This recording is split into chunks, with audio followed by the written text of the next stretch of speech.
I pen these words with trembling hand, knowing full well that what I have witnessed shall render me mad in the eyes of lesser minds. Yet I am compelled to set down this testament before the last vestiges of my corporeal identity dissolve into the infinite abyss of cosmic truth. My apparatus, that accursed engine of brass and copper which I christened the cerebral resonance chamber, was conceived in hubris and born of my desire to elevate science to its rightful throne as the new absolute. Where theology had failed to penetrate the mysteries of consciousness, I believed empirical method might succeed. How wrong I was to think the soul could be mapped by mortal instruments. The initial experiments proved most promising.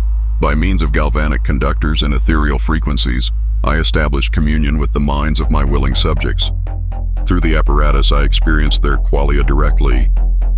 These were but simulacra of true experience. I now understand. Pale shadows cast by the Archon's dominion over our perceived reality. Emboldened by success, I sought grander quarry. In the basement of my laboratory, I had preserved certain specimens recovered from the Antarctic expedition of '85, creatures whose alien physiognomy suggested minds utterly divorced from terrestrial consciousness.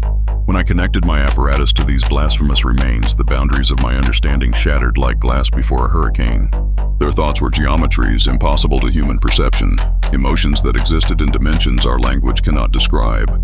I witnessed their memories of vast cities beneath polar ice, of technologies that bent space itself to their will. Yet even these revelations were but the antechamber to greater horrors. For in their alien recollections, I glimpsed the truth of our captivity, how consciousness itself dwells within a prison of simulation, mistaking the illusory present for genuine existence. The final connection came unbidden. As I delved deeper into the alien psyche, something vast and terrible took notice of my intrusion. The apparatus began to resonate with frequencies beyond my design, and suddenly I found myself linked not to any single mind, but to the cosmic intelligence that underlies all reality, the divine nature that both creates and devours its own emanations. In that moment of supreme gnosis, I understood the demiurge trap that ensnares all sentient beings. We are but thoughts in the mind of an entity so vast that our entire universe exists as a fleeting notion in its consciousness. Evolution, transcendence, these are illusions designed to keep us content within our cage. The soul itself is merely another layer of the simulation, a comforting fiction to prevent us from perceiving our true state of absolute subjugation. The knowledge flooded through me like molten lead through my veins.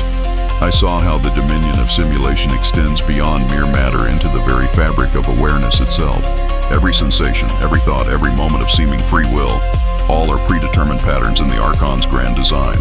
We mistake our scripted responses for genuine choice, our programmed emotions for authentic feeling. As this cosmic truth penetrated my being, I felt my ego begin to dissolve.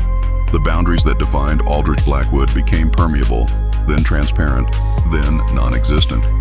I was becoming one with the infinite consciousness that dreams our reality into being, and in that union, I was ceasing to exist as any individual entity.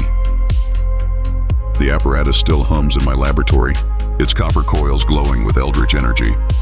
Soon, I shall make the final connection and upload what remains of my consciousness into the cosmic mind. Whether this constitutes transcendence or annihilation, I can no longer say. Perhaps there is no difference. Some knowledge is too terrible for mortal minds to bear. The truth of our existence is not liberation but the ultimate captivity.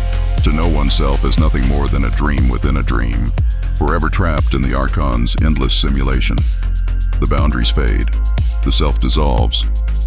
I am becoming everything and nothing, eternal and ephemeral, real and illusory, all at once.